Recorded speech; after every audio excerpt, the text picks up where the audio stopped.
This week's episode brought to you by Portland, Oregon Travel Advisory and Tourism Board. The City of Roses would like to remind you that despite violent clashes between far-left hate groups and far-right hate groups, there's still plenty of wacky weird stuff to take in and experience here in Portland. Want a taco that reminds you of whimsy and science fiction? Head on down to Robo Taco. Watch out for that homeless man with a knife. What about a donut that has Fruit Loop toppings and terrifying magical undertones? Check out Voodoo Donuts. Just don't step on that giant pile of human feces. Simultaneously, we would like to reach out to political extremists who are on vacation and mention that we have one of the largest biking communities in the USA.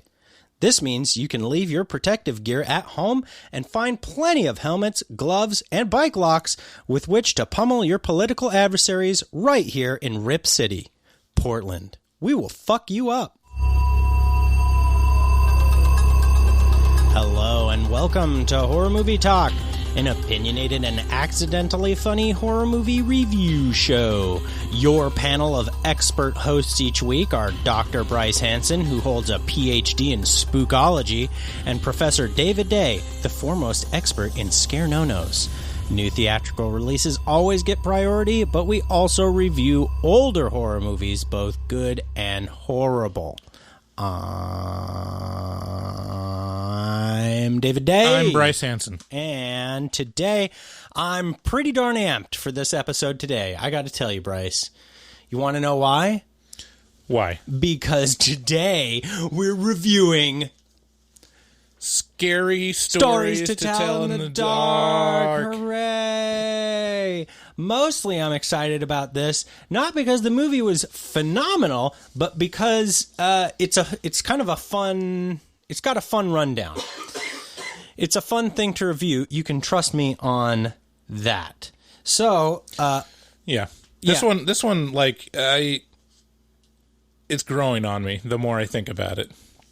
Yeah, there's a little It's still not, like, fantastic or anything, but I'm appreciating it a little more after getting some distance from seeing it. Yeah, it does feel that way. It felt that way watching it. Like, I was kind of like, yeah, this will get better with time. Uh-huh. And it didn't feel bad at the time. It was just like, I don't know. It's just average with a smile. Yeah. I think one of the points that was made by someone else since I've seen it is you got to take into account that it's a PG-13 horror movie. So this is like an entry level, and it's pretty decent for an entry-level PG-13 horror movie, and there's some really great sequences inside of it.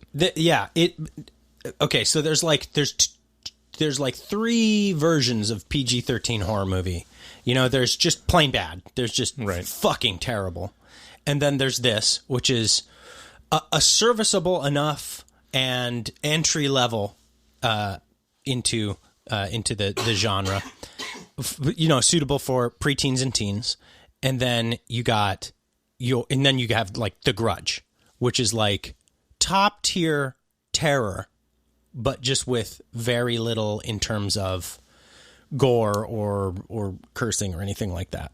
Yeah, I'd say for PG-13 horror, there's the first one that you described that's horrible is the ones that should be R, and they neuter it to be PG-13, and it just doesn't work as a PG-13. That's one option. Another option is The Messengers with Kristen Stewart, which is just a fucking terrible movie. And the other one that I don't think you covered in there was just kind of horror adjacent or more family friendly, like Gremlins. Mm-hmm. Is kind of a schlock. Kind of that kind of area where it's its own film, and people like would argue whether it's a horror movie or not, but it's really good entry level into the genre. Yeah.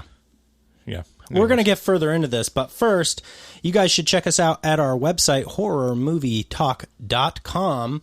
From there, you can find our social media accounts, like the ones we're most active on are Twitter and really Facebook, because we're just old men, and you know that's our lane. We've just fallen into it, and it's a nice little rut that we enjoy very much. So visit us in our rut.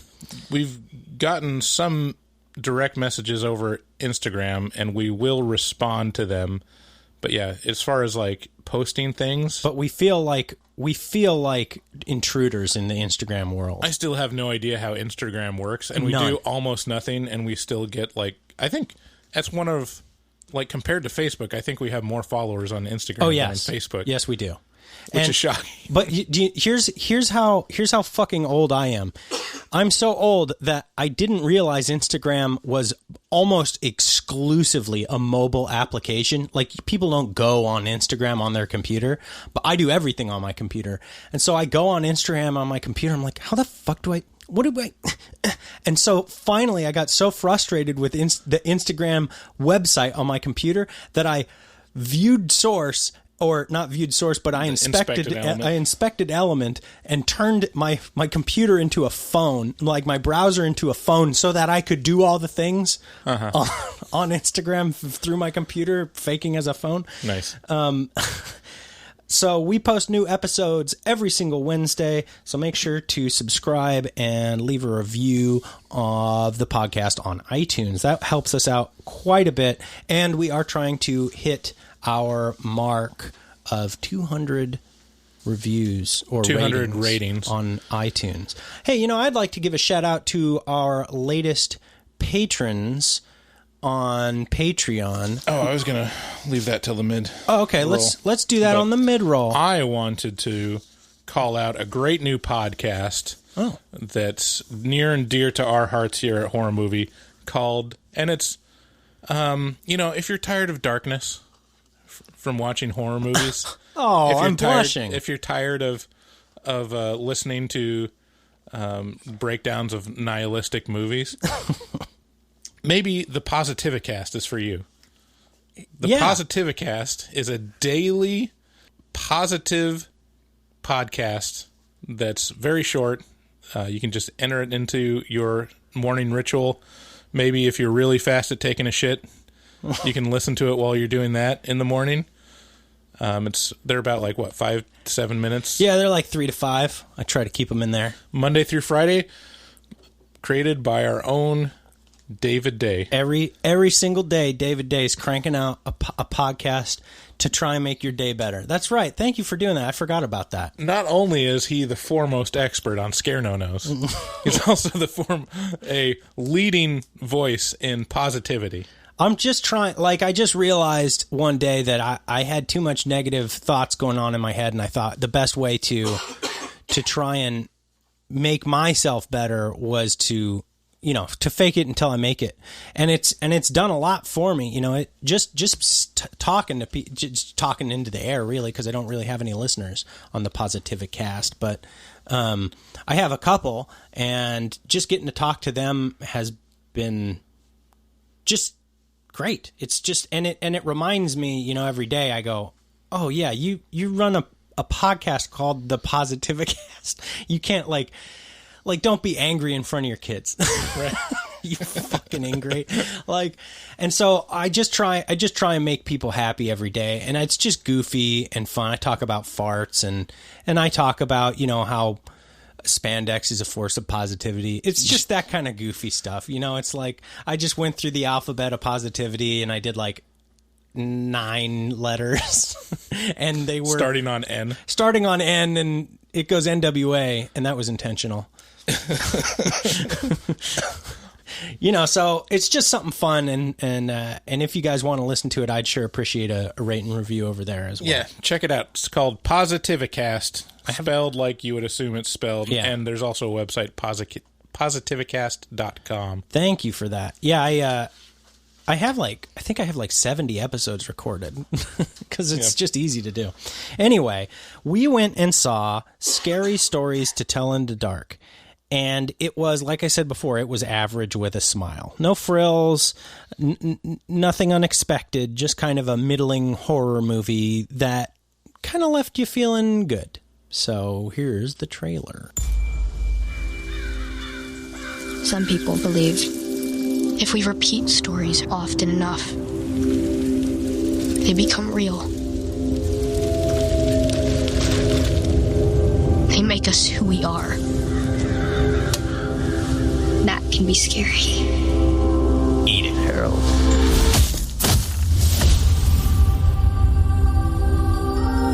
Do you want to see a haunted house? Some kids went missing, so they boarded it up. Okay, we saw it. Should we go now? Who ordered the chicken?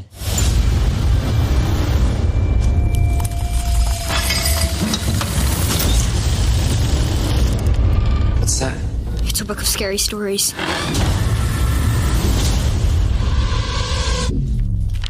Tell me a story.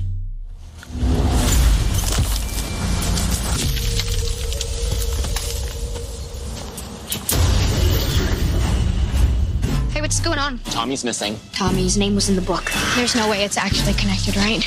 Okay, what if what happens in the book is exactly what's happened for real? Oh my god. Aggie! Stella! Listen, you're in the next story. We're reading it right here. It's a corpse looking for her missing toe.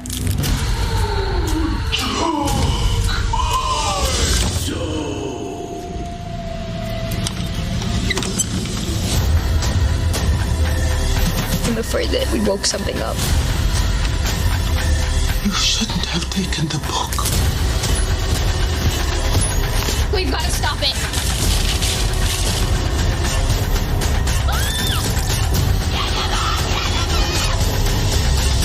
Sarah Bellows' book, where the stories write themselves and it all comes alive.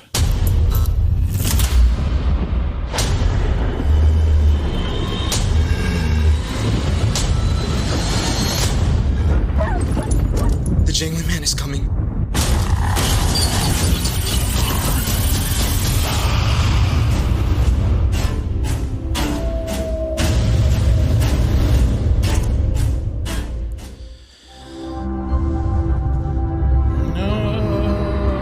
Scary Stories to Tell in the Dark is in theaters right now. It's nothing super duper notable, but like I said, it is kind of, there is some residue of it hanging around on my brain, and it's not bad stuff. It's a movie about four stereotypical kids, Stella, Ramon, Augie, and Chuck, who enter a haunted house on Halloween and find a book that has more scary stories than they bargained for.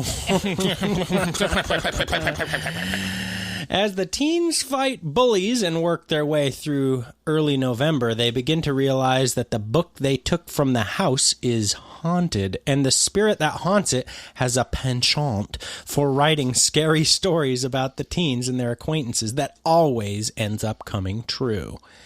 You know what's really disappointing about this movie is they don't make a point that it's to tell in the dark. Right.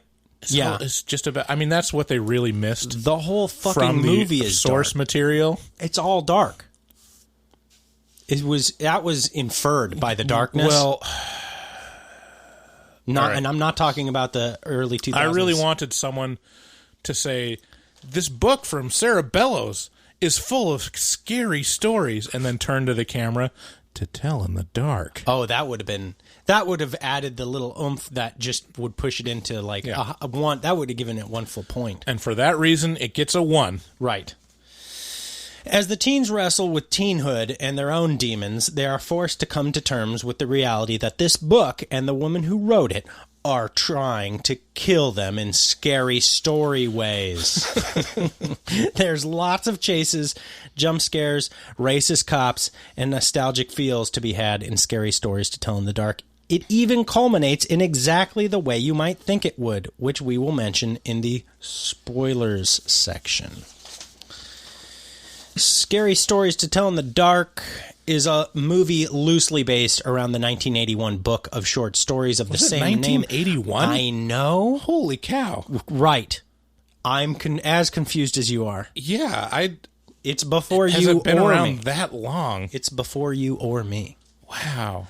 So, but that's the original book. I think the ones that I'm more familiar with, and I would imagine you as well are familiar with, are more Scary Stories to Tell in the Dark, which was written in 84, my birth year, and Scary Stories 3, more Tales to Chill Your Bones, which was 91. Yeah, I think I had the first 2, straight from the Scholastic book catalog. Fair, the book fair. Yeah, that was good stuff. By the way, if you're interested in revisiting any of those books or purchasing them, I have included links in the blog post. Yeah, you copied the full link here, so I'll just read it out real quick.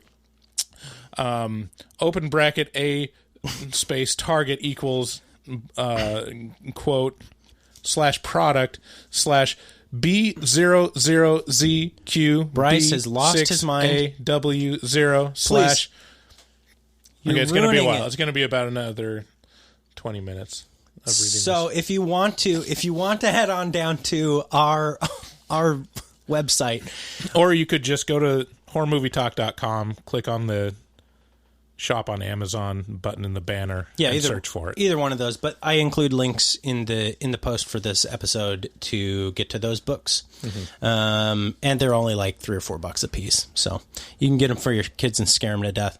Which I'm told, and after reading the reviews, people are going back and reviewing the books, and they're like, "Holy shit! I did not remember these books being as scary as they were." Oh, the books were legit frightening, like probably too much for.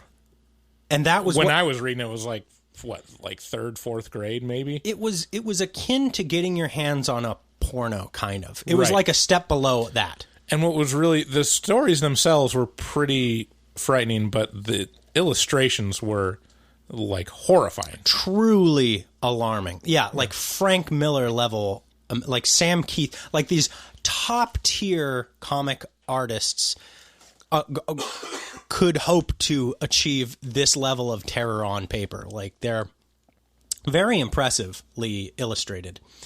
Anyway, the movie takes some of the stories and ideas from the book and throws them together into a mashup of jump scares and very dark sets. The screenplay was adapted from a screen story written by Guillermo del Toro. So stick with me here. So Guillermo del Toro wrote a screen story, and then Dan Hagman and Kevin Hagman, I would assume they're brothers, decided to take his screen story and turn it into a screenplay. What is the difference between a screen story and a screenplay? I don't know. One was the first draft, probably, or something like that. You know, it was like, what are we going to say? We adapted? We adapted a screenplay from his screenplay? No, we got to call the first one a screen story or some dumb shit like that. I feel Guillermo del Toro may have done it a little bit more service than the Hagman brothers. That's just a guess. Or if he was attached to this any more tightly, that might do good too. Anyway, while Scary Stories to Tell in the Dark wasn't terrible, it was only a bit more interesting than average. The plot made sense, the acting was on point, the production was pretty good. It's nothing to write home about, and the payoffs are completely underwhelming. The nostalgia was nice, but isn't the nostalgia always nice? And maybe that's what makes these nostalgia grabs so offensive to me. It works every time, and it's so low effort. See, for some reason, I'm so tired of nostalgia. It bothers me now. It's getting there. It doesn't do anything for me. Well, I take that back. I was totally wrapped into Bumblebee, the most recent Transformers movie. Really? I was done with Transformers after the second one. I was like, oh, they're really like this. It's just going to be this. This is what this is. And, Transformers was my favorite cartoon ever.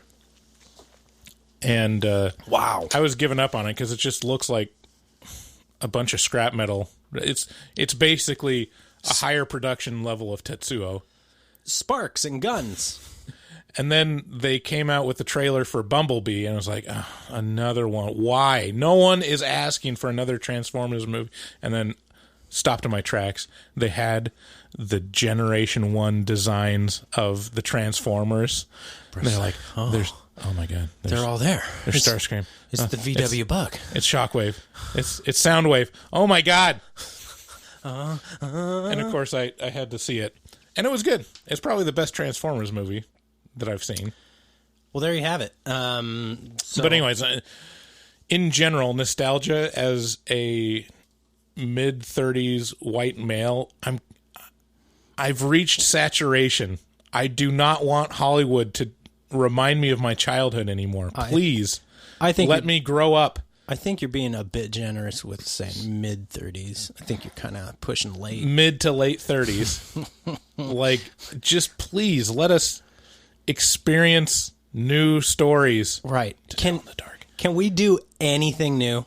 Please. Yeah. Please. It doesn't all have to be.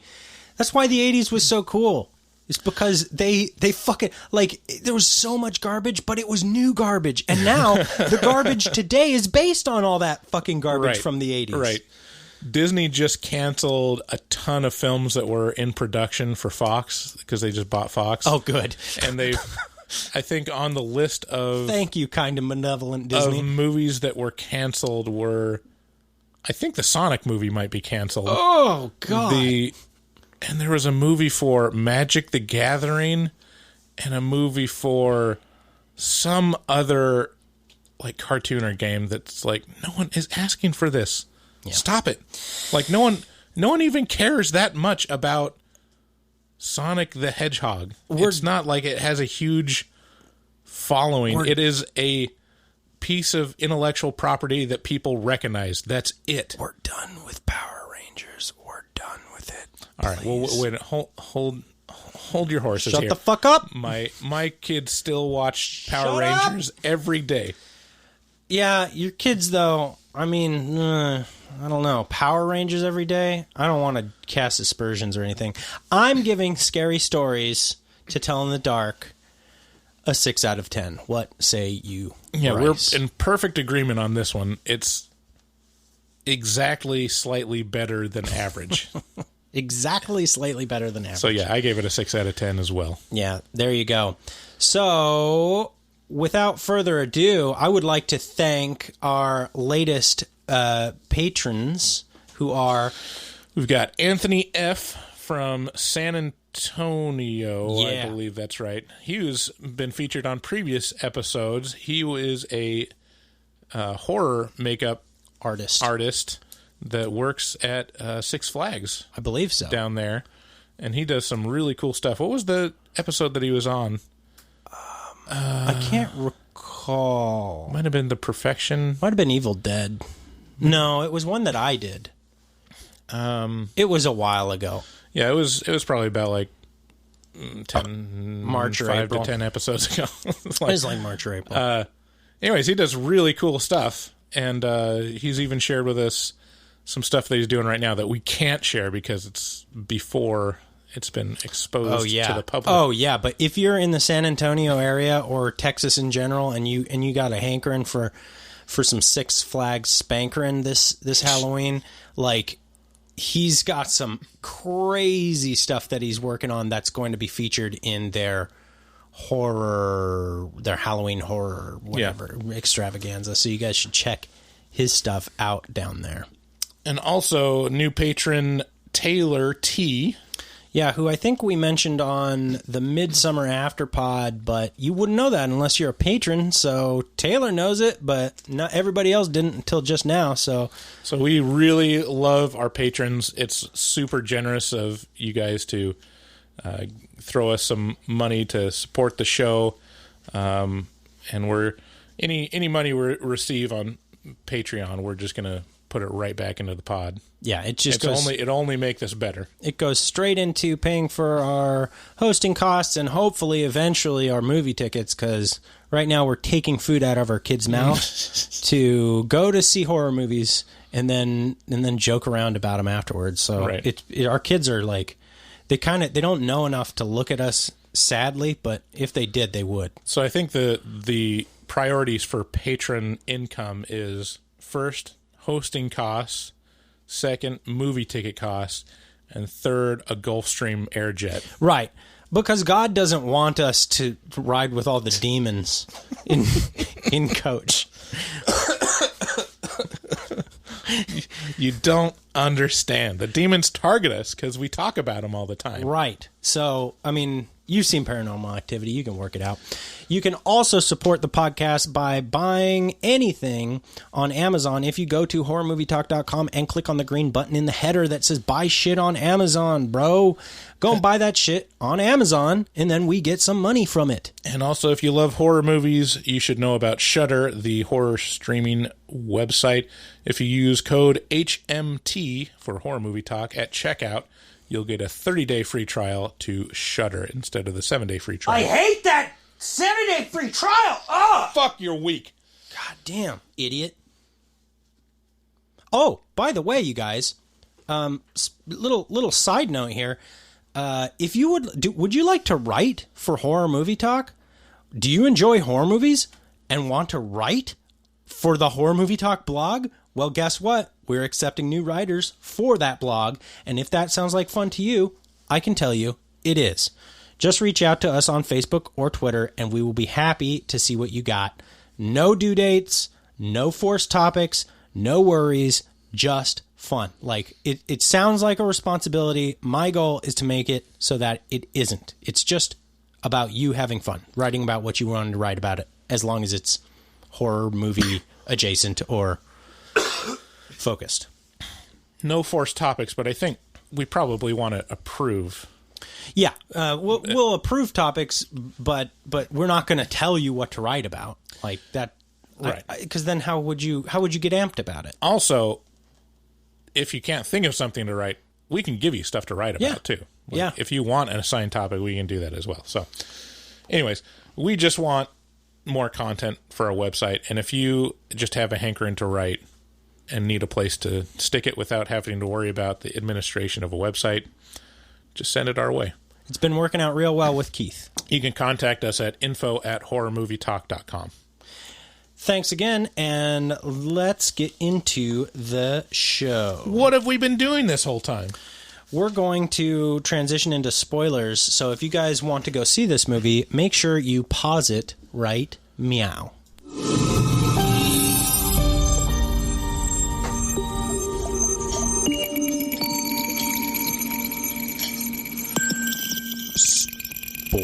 Spoilers.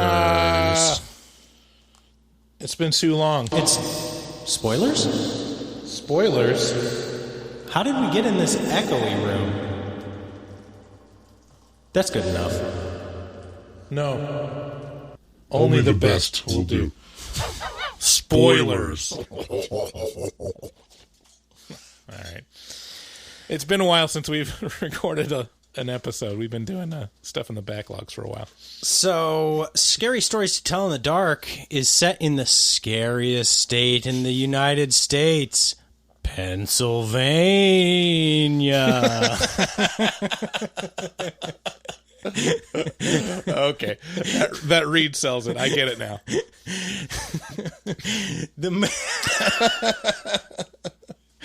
The movie starts with a bully who says, "Let's go scare some kitties tonight, guys." But he doesn't say it like that. He goes, "Let's go scare some Let's go scare some kitties tonight, boys." Yeah. This is perhaps the goofiest line I can think of, and I think it teed off the movie perfectly. Both Bryce and I were like, "Whoa!" So I can talk about the main bully of this movie, Tommy, for the entire episode. It is the greatest and worst part of this movie. Oh, yeah. Is Tommy, played by Austin Abrams. And tell us about Tommy. First of all, I don't want to cast too much dispersions on Austin. Right. He did a good job acting. And in terms of what he was trying to do, it looks like what a psychopath or a sociopath would do. Like, you know he has no remorse. You know that he could has act. no empathy. It's not on him. Very, very good. It's on the casting director. However, he needs like 2 or 3 more years to bulk up and about 70 pounds to bulk up and look not like Milhouse. He did look just like Milhouse. He looked like the small version of Ned Flanders. Yeah, it's just this scrawny kid has the cast as the most intimidating character in the movie, and you're just like, yeah, but anyone could kick his ass. He's like a 16-year-old Martin Short. It's like, what are you doing here? He's like, God. But he was constantly drunk, and I mean, he was wasted drunk. He played that character as though he was a full-blown, day drinking alcoholic. Yeah, and you never see him actually drinking. So it's mostly right. It's commented on or inferred. Right. It's inferred by the beer bottle he throws at the scarecrow, or his obvious slurring of speech, or his gait. Right. But the delivery and the acting of the lines is very, very over the top villain, like beyond 80s teen movie villain. Yeah, he was amazing. So the thing that makes him so memorable is he doesn't fit he's so miscast. Right. You know, in any 80s movie, he's going to be a gigantic jock. Right. Who's towers over the lead character. What was that movie with Haim? I'm thinking of Feldman and Haim, Corey Haim, and he's the little kid in high school. Lucas. Lucas, yes. So the bullies in that movie are like 35-year-old men who are jacked, and then there's like 11-year-old Corey Haim, right? And it's like, it's just such an obvious bully scenario, and this takes it and like fucks it up in such a charming way that it's almost good, because like they make a big point of his physical intimidation being part of his bully tactics, and he's not physically intimidating, so they could have gone the psychological route, and he would have done a really good job. Like, in terms of psychological warfare, this kid probably had these guys' number, because he did act like a sociopath with no remorse and like wanted to mess with them. But a big part of the character is him walking around with a bat and like physically threatening people, and you're like, wait, what? The main male lead in this could totally take him. Oh, hardcore. Like, in an instant. Like, the kid would swing the bat. The Latin kid? Yeah, the Latin kid. If sorry, what's his name again? If Tommy swung a bat at the Latin kid would, in the real world, catch it with his hand and then knock him out with his other hand. Yeah, it would have immediately. It would have been no contest. Yeah, so it starts out goofy. Hey, what happened? Why didn't Brennan make it today? Oh, is Brent? He had other. I thought you said he was coming. I thought he was. Anyway, we'll have to talk about this later. Okay. It's a personal thing. I can't talk about it on the pod. So the next thing I wanted to talk about was Dean Norris is the only cast member in this movie that you might recognize, and he's a great actor who plays the main character, Stella's dad. And the only problem with this is anytime I see Dean Norris, I just think, they're not rocks, they're minerals, Marie! If you play the main detective in Breaking Bad, you are the main detective in Breaking Bad, which makes me sorry for Dean, but at the same time, Jesus Christ, Marie, they're minerals. Yeah. I mean, he's only in this movie for maximum 5 minutes. I got some delicate geodes on the way. Did you check him for a damage? They're rocks. They're minerals, Marie. I love that character. That is Asok Schrader in that show for the first 3 seasons. I can't remember how many seasons. Who's Asok Schrader? That's Dean Norris's character. Oh, his name was Asok? No, that's his title. I can't remember. It was Hank Schrader. Oh, Hank. Yeah. Hank. I forgot Hank. Hank was the most annoying character for me for the first couple seasons, and then when he is put out of commission and he gets obsessed with minerals, that's where you really turn the corner on him, and you're like, Wow. This guy's my favorite guy. Yeah, he's my go-to now. Especially by then, you kind of like hate Walt. Yeah. And you like don't necessarily really like Jesse. It's so weird what goes...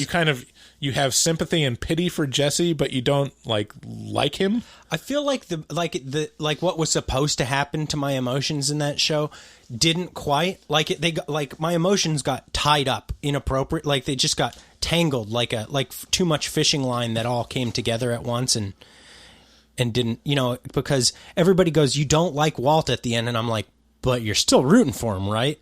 They're like, no. And I'm like, I am, like, big oh yeah, time. I would definitely was. I mean, that's the thing. It's like he's an anti-hero. You want him to win, right? But you still hate him. Like he's still like a despicable character. I did not hate him. I was really like, let's play this out. Like, you've gone this far. You have to keep going. Right. It's probably not the best. Like, it's just a good thing that I'm on the right path right now. But I don't know. Yeah. Anyway, there's a few different spooks going on in Scary Stories to Tell in the Dark, more than in most movies. There's a lot of different... That's the reason to watch this movie, is there's a lot of different, varied monsters. And for my money, I've always been the guy who, when horror movies hit, I would rather not see the monsters. So inherently seeing it doesn't work for me. And if you're going to show it, make it so astonishingly short or shocking that you don't have time to get used to it and be like, yeah, okay, this is whatever. But this does have a bunch of different and varied ones, which is something. And I will try to lay these out for you in a way that doesn't really ramble. But first, so we're gonna get into Harold the Scarecrow, but first we have to intro Harold the Scarecrow. So do you recall how we meet Harold the Scarecrow, Bryce? Had to do with our favorite boy passes by, and Tommy, apparently it's in Tommy's farm. Yeah. And he throws the bully beer bottle at him and goes, "Eat shit, Harold." Eat shit, Harold. What was Tommy's impetus with Harold? Why did he hate Harold so much?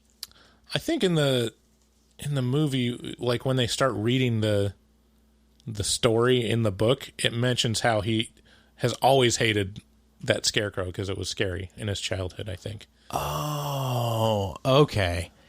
Yes. So the way... What's weird about Harold is that it literally looks like a corpse's skin wrapped around as a scarecrow. I posited in my review that Harold is the fattest, ugliest, most desiccated corpse of a scarecrow I've ever seen in my life. And I'm not sure, but Harold may be the dead body of Tommy's stepdad, who Tommy hated very much or something like that. Like, I have no idea why he looks so much like a dead person. Well, in the course of the story, the Scary Story to Tell in the Dark, you learn that maybe this is a series of Harolds. Yes. Okay, now we're getting into the lore behind Harold and how he works and why he does look so scary. Sorry. Yeah, this is one of those that is sticking with me, that I realized this is actually a pretty effective thing, that I might have been a little too jaded while I was watching it. Yeah. But this movie is an excellent movie to take kids that are probably too young. Right. I would take like a 10, 11-year-old to this, and it would affect them. Yes. It would really be strong. It would be their touchstone for like getting them interested in horror, especially this sequence, because it's a pretty generic sequence setup. Tommy is in the field and he passes by Harold and he's like, "Fuck you, Harold," and then he walks away, and then he turns a corner and Harold's there again, and he just like, "What the fuck, Harold?" So Tommy's fresh off of chasing these kids. Yeah. Chasing the main characters all around town for playing a prank on him during Halloween. Right. And so he's pretty drunk. Yeah, so he's trying to get out of the cornfield, and he's just walking around circles. It feels like a Blair Witch kind of thing, where he just keeps coming to the same spot, and Harold's there. And it goes probably a little too long in the setup. And then Harold starts moving, and the next time Tommy comes around, the post that Harold's on is empty, and he looks down the row of corn and sees Harold in the distance, and he starts walking towards him, and Harold's unescapable.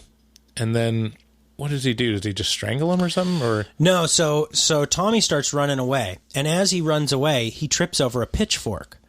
Oh, that's right. And as he trips for the pitchfork, he goes, oh, yeah, okay, I got this pitchfork. I can defend myself against the Scarecrow. Oh, yeah. Scarecrow comes up on him, just snatches the pitchfork right out of his hand. Well, Tommy stabs him, and it does nothing. Does nothing because he's a Scarecrow. Harold takes a pitchfork out of himself and stabs him all the way through the body. Right from the back to the front. Through his scrawny little bully body. And then as Tommy's running away, all of a sudden, like, he's coughing up hay. Yeah, he starts from his mouth, and this is the part the one scene that actually I think is really great in the movie. Out of all the scares, this one and maybe the dream one are the best ones.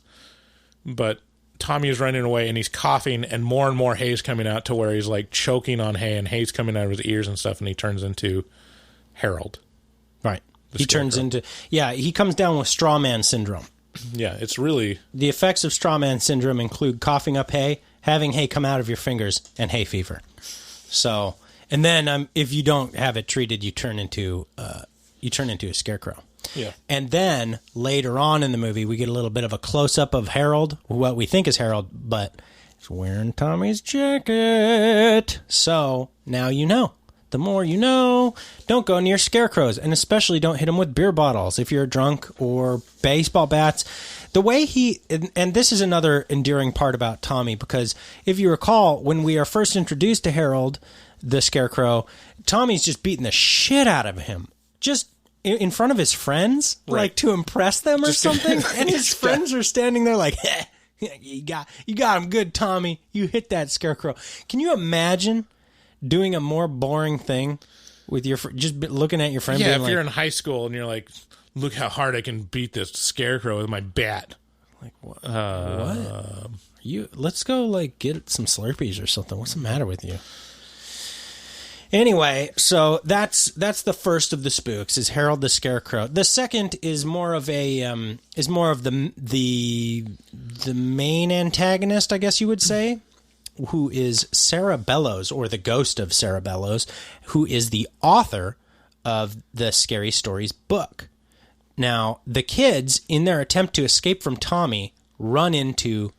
No, not in their attempt to escape. It's like a known haunted house, right, that they break into. They do escape Tommy, and then they're like, let's go do something fun. Let's go break into a haunted house. Oh, wait, we skipped over the whole setup.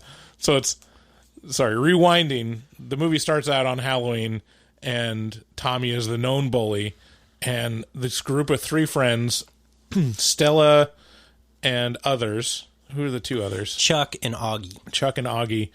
Go out trick-or-treating, and they have this whole setup where they're going to get back at Tommy, and they prep a bag full of poo and, like, Halloween bags, and eggs and stuff. And so they play a prank on Tommy, and then Tommy's, like, coming after him and is going to kill him, supposedly, with his scrawny little arms. And they run into a drive-in movie theater that still existed because this was the 60s. Yeah. Very quaint. And they jump into this Hispanic kid's car. Yeah. Ramon. And that's the setup for them meeting. And then they're just best friends for the rest of the movie. It's clear that Ramon and Stella got a thing for each other. It's just such a weird I feel like this hackneying thing. It could have been made much more. It was like... It could have been like, get out of my fucking car and who are you kids, and then try to like really try to come up with a reason why this kid is still hanging around these other three. Well, they bonded through adversity, Bryce. This is the way people become. Yeah, right. This is literally the way people become friends. You face a challenge together, and in this case, immediately following the kids getting in his car, the most terrifying bully on the face of the planet walks up to the car with a bat. Yeah, and then just for some reason, Stella's like, "Let's go to a scary house." Hey, come on. You're a sexy young man. Would you like to accompany me to a haunted house? Yeah, I guess so. A sexual house of sex. So they go to the house, and it's spooky, and then they discover a secret room with this book from Sarah Bellows. So, but the idea behind this house, this is the old Bellows house. And the Bellows are the founding family of this town, Mill Valley, Pennsylvania. And Sarah Bellows is the ghost who wrote the book. And she was also as a live person, she was a little different, a little off. Yeah, she had some kind of disorder. No one ever saw her. But the rumors were that Sarah Bellows would lure kids into the house by telling them scary stories, and then she would murder them and write in their blood or something like that. Something evil. Yeah. So here's the thing with this movie, and my main beef with it is that they're expending all this effort to create this overarching storyline of Sarah Bellows and this book and this device to create scary stories. Yep.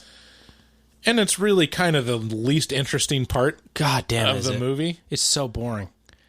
And they're trying to set up the whole scary stories to tell in the dark universe. At the end, it's such a send-off to the second one. Yeah, you're like, and then sequels. Yeah, it's literally says to you, and there'll be more. Do not worry. Yeah. So the whole idea of like we got to create this lore around it and this overarching story, it's already old. It's already old from this movie. I think the better route that they should have taken, and I actually wonder if, the route that they should have taken was just the Creepshow route, which is just make an anthology movie. Vignettes. Yeah, just make a bunch of shorts, and you don't even really have to try to tie them together other than just like, if you know what, if you made it a series of short stories or vignettes, and by happenstance a few of them did tie together, that's just icing on the cake that makes it just interesting and fun, you know. But instead they had to make this cohesive, it has to make sense all together with the kids and in doing so, in making it make sense, all the stories intertwining so closely together, they just made it boring. Yeah, because if you think about it, the fact that they put all these scary stories on one device, which is the book is the source of the scary stories, and the scary stories happen as they're written in the book. Yeah. Well, then it's a pretty easy problem to solve, which is you just destroy the book or figure out how to stop the book. Yeah. And that's like the storyline, which is also not impressive or interesting. But if it's just a series of shorts and different stories, it's much more off-putting because there's no explanation. It's just a series of unexplainable and unknowable and terrifying things that happen that now you know about. Yeah. It's like a little bit more of that cosmic dread of the unknown is injected into your soul, other than just, oh, this thing is happening, so we need to stop it. So the kids steal this book, and they run it back home, and then we got the next baddie, which is the Toe Lady. The Toe Lady is basically a corpse who has had some of her body parts inserted into Augie's chili/stew by the ghost of Sarah Bellows writing in this book. And the Toe Lady herself is the least scariest part of that short. The scariest part is him actually eating the toe. Yeah. Putting the toe in his mouth. The kids are like, don't don't eat the chili that you're about to eat, because they're reading the book as he's at his house eating this toe. Yeah, but I really like chili, though. And then this toe pops out of his mouth, and then the toe lady chases him, and he gets pulled under the bed, never to be seen again. The French. And the French. And he ate that toe. He ate that toe. There was an eyeball in the stew. It was spooky. All right. It wasn't. It was nothing too much. Yeah. Then the next story is, or the next spook is the red spot. Chuck, who is the comedic relief in this movie, and who's just a charming character who's played very well by this young actor. His sister finds what looks like a pimple on her cheek before a date with dun dun dun Tommy the bully, the jerk. He's a real jerk. And a few days later, right before she's going, this guy was a real jerk. Yeah, a few days later, right before she's going on a date at school, she attempts to fiddle with this pimple. She kind of pokes it, prods it, and spiders come gushing out of her face, which I found delightful. Because this is my fetish. Out of all the stories in the original book, this is the one that I remember. Really? This is the best one, and it probably has one of the best illustrations in it. Mm-hmm. And one of the good things about this movie is that it is pretty faithful to some of the illustrations in it, especially the dream one, the red room one. But this one wasn't. They went a different route and made it like the super prissy, like cheerleader girl get this. And I think in the story, it's kind of this horrifying, gaunt, weird, dark-haired lady. Somebody you might assume would have a pimple. Like screaming. And it's one of the more effective stories in the collection. And it kind of falls a little flat. I mean, it's interesting, but not as interesting as I remember the story. Right. And the pimple that they do, the makeup for this is great. Is so over the top. Crazy it's like, over the top. Man, they should have toned it down a little. I loved it. Like, even if it was like a large pimple, like just like an actual large pimple, tell you how it this would have happened. been more believable. But it was literally the size of a small plate on her face. I'll tell you how this happened. Somebody in the studio was like, "A pimple, huh? Tell me more." And they're like, "Wait, what?" And he was like, "Oh yeah, man, I'm on the r/popping, and I just love popping. And Dr. Pimple Popper, she's on Netflix, and it's great." And they're like, "Whoa, this is a whole lane. All right, let's just fuck this pimple out." Anyway, so spiders come blasting out of this girl's face like a fire hydrant, and it's hilarious. And I loved it because at first it looked like an ingrown hair, and I was like, "Yeah, let's get that hair out of there." Yeah. Anyway. So, and then we are introduced to Lulu Baptiste, who is an old black woman who plays no part in the movie at all, other than adding diversity to an all-white and one Mexican cast. Adding diversity while at the same time, like, injecting some solid racism into it, because that's right. Her only purpose in this movie is to be the one that taught Sarah Bellows about voodoo or whatever. It's like, we need a black person to teach voodoo. Yeah. Here we go. Yeah, it's... why was she there? She played no part at all. She's going to play a very important role in the extended universe of Scary Stories. Here we go. There we are. And that's the answer. Following the red spot and Lulu Baptiste, we have the red room, which I thought would be more impressive than it was, and I thought it would work better than it did, but boy, they just didn't really try very hard. This is one where the design of the monster or the spook overshadowed everything. Is really the most faithful adaptation from the illustration of the book, and it works well, effective. Yeah. Like, the best part is the design of that lady that comes and chases after him. Like, again, the setup is very plain. He's just in a series of corridors, Well, and he can't escape. Let me and set everywhere this, he turns. Let me set this up a little bit. When the teens decide to find out more about Sarah Bellows, the ghost, to hopefully save their own skin from this book that they can't seem to get rid of, it's Chuck's turn to go, the comedic relief. His sister just got the red spot, so it's time for him. Chuck finds himself in a lockdown situation in the insane asylum where the records for Sarah Bellows are presumably kept.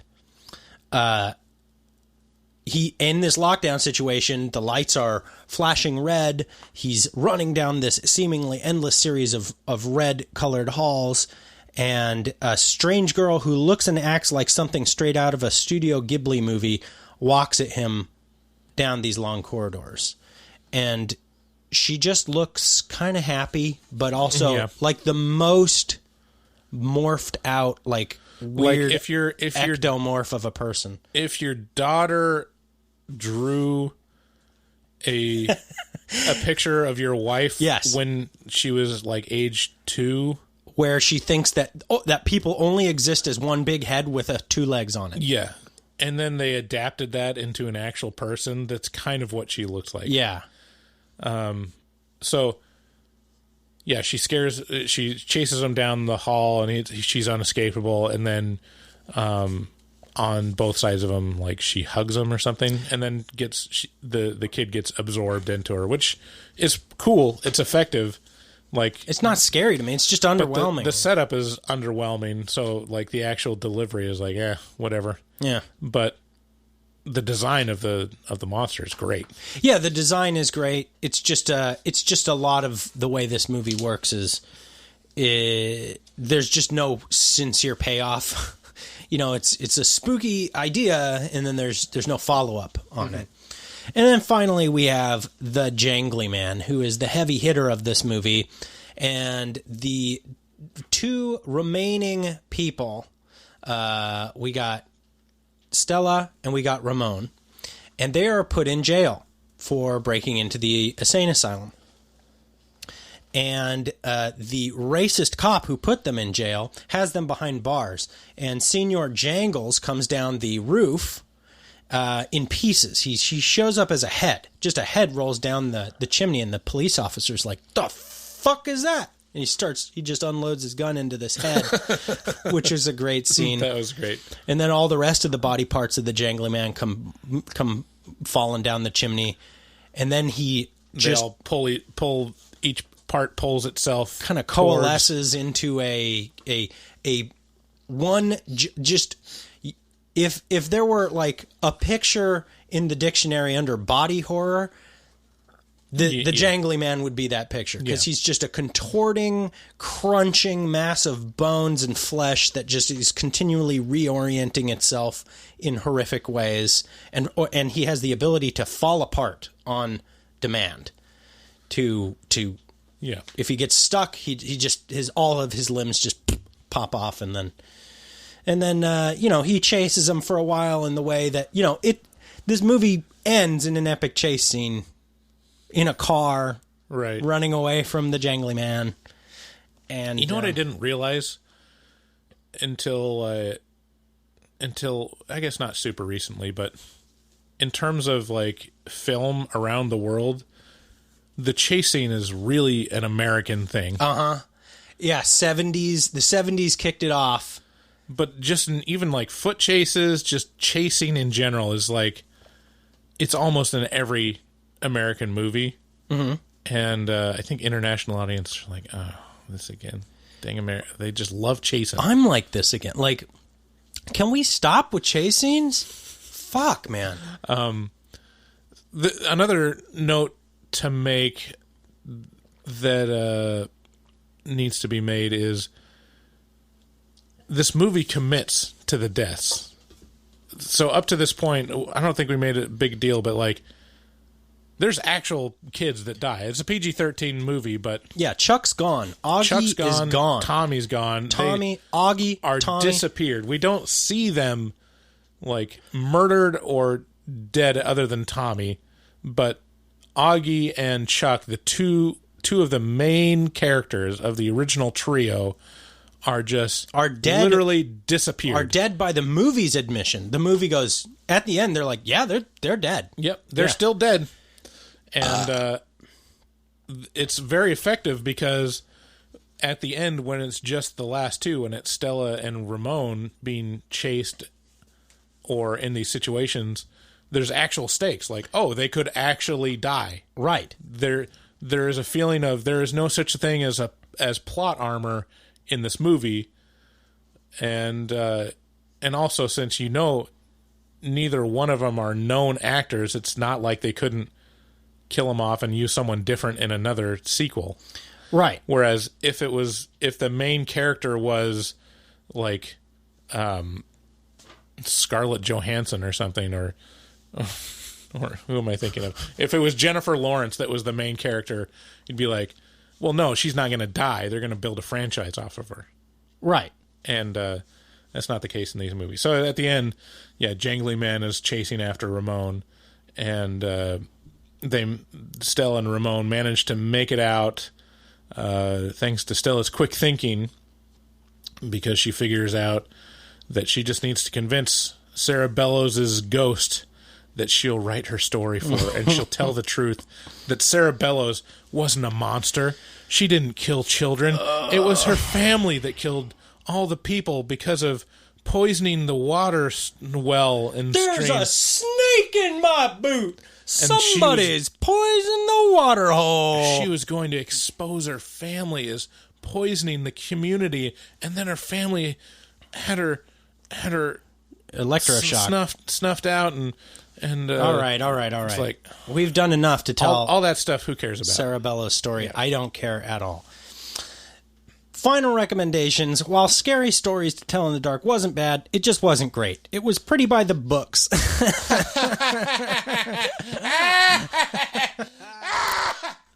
Holy God. The movie you would write. This is the movie that you would write if you were tasked with writing a movie based on the book Scary Stories to Tell in the Dark. I wouldn't. I would have just done the stories. If that sounds like fun to you, give it a whirl. Otherwise, in the words of Bart Simpson, meh. What do you think? What are final recommendations for this? I'm going to say this would actually be a good horror movie to take your kids to. Yeah. Like this, that's where I can appreciate this. And my kids are too young. My oldest is 6. It's still too scary for them. But if you've got a kid that's into, scarier things, the macabre, like, definitely take them to this movie, and I think you could enjoy it together. Yeah. And it's a passable movie. It's slightly better than average.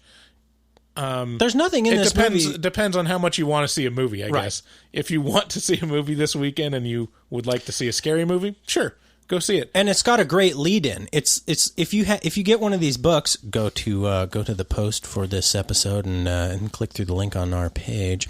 If you get one of these books and read it to your kid, read one of the stories, they'll be like, "Wow, this is weird and dark." And now you got to lead into this movie, which is significantly lighter than those stories. Right.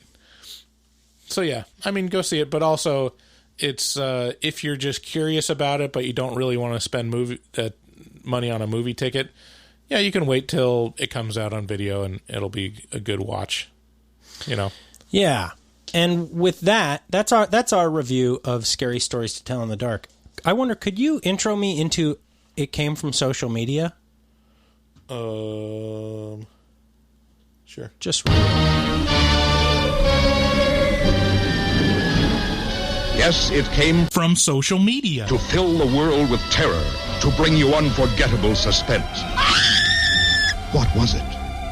Where did it come from? Who were the all-powerful creatures it brought from social media? And what did they want on Earth?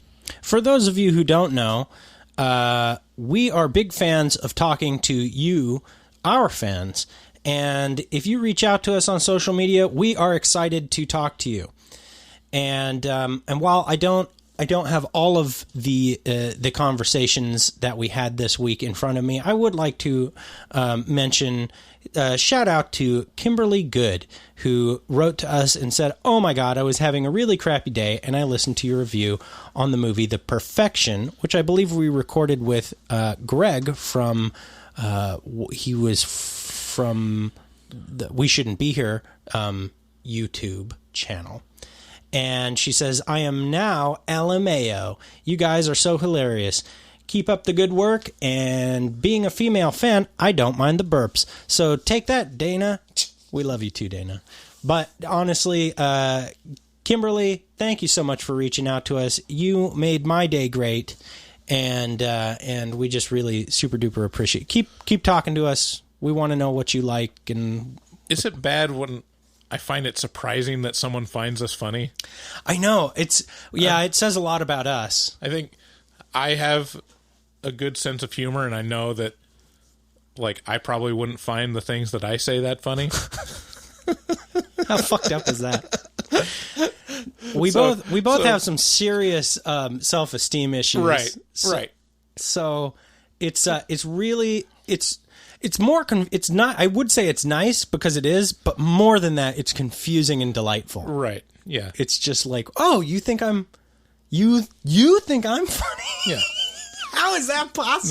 That's why in the intro we say it's an accidentally funny horror movie review show, because we couldn't even say that we are funny people. We couldn't even say that. We had to, because that's too much of a promise for us to make. When we were writing that intro stuff, we were like, I think it's a little bit. I think that maybe we don't want to say that we're funny. Well, and it's like a little disingenuous to say that we're funny. Like, how presumptuous is that of us? Like, because it's not. Yeah, it's hard to call this a comedy podcast because we try to have fun and be funny, but it's not. We don't sit down and try to write jokes, right? Although, other than Brennan. He's good at that stuff, right? So thanks, Kimberly, and also Dana, who doesn't appreciate the burps so much, but we love her anyway. Mm-hmm. And with that, let's get into taglines.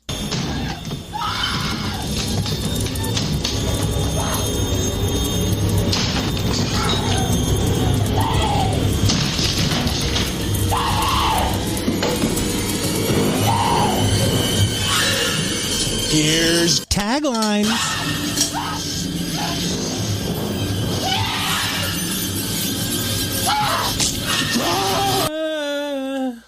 I just realized I have no taglines. You don't have any taglines?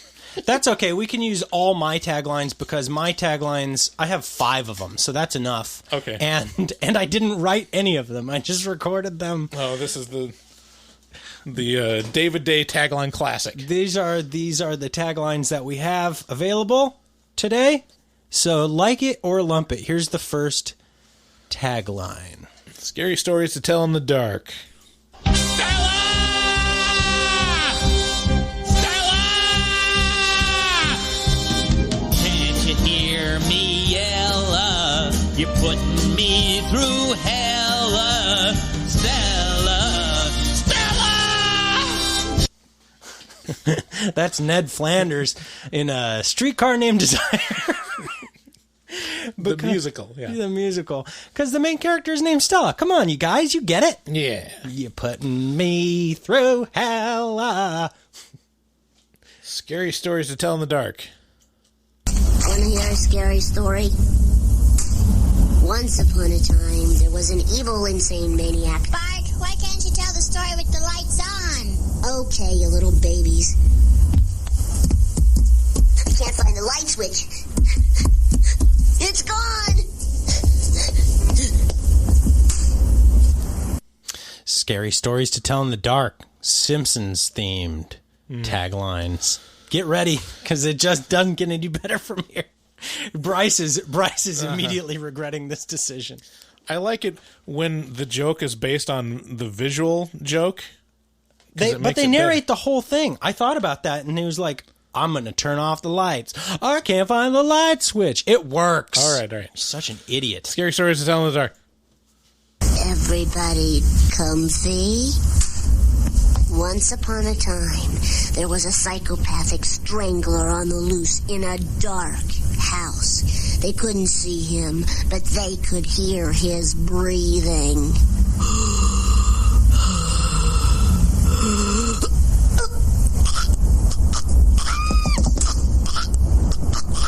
Maggie got too scared and she was choking Bart to death. That one may have required the visual. So, but this is the thing with Simpsons references is that all of these are playing through David's head exactly. At all times. So it's like the short code language for David is I'm pretty good at Simpsons quotes. Like I was pretty inundated with Simpsons quotes and watching The Simpsons. Bryce Hanson. But David will say the most obscure things, like it sounds like normal conversation, and then I'm like, that's a little bit off. Is that a Simpsons quote? He's like, oh yeah, it's this episode where he does this and this. Like, okay. Yeah, it's a real. It's like I wasn't socially awkward enough and needed to engineer something into my life to make me have a tick. Yeah, what's the James Woods one? Like, what's the last line in the James Woods? Fucking cheese. No, he's like, yeah, you'll say that with no context. Fucking cheese. Stop screwing around. Hey, stop screwing around over there. Okay, now I'm gonna play me and you play you. I'm me. Don't jerk me around. Scary stories to tell in the dark. It was dark. All was silent. And then they heard it. The sound of the crafty vampire sucking blood from the neck of his latest victim. Listen.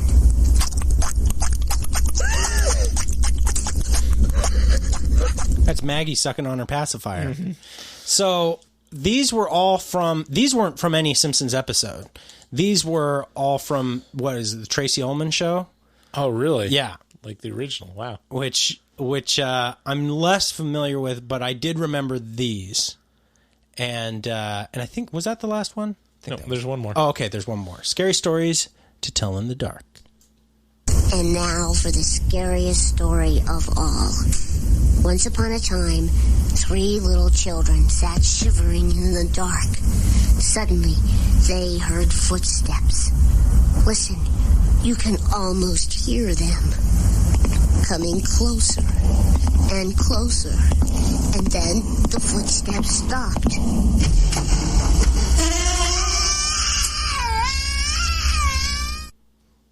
It was Margin, Homer. Okay. I'm so sorry.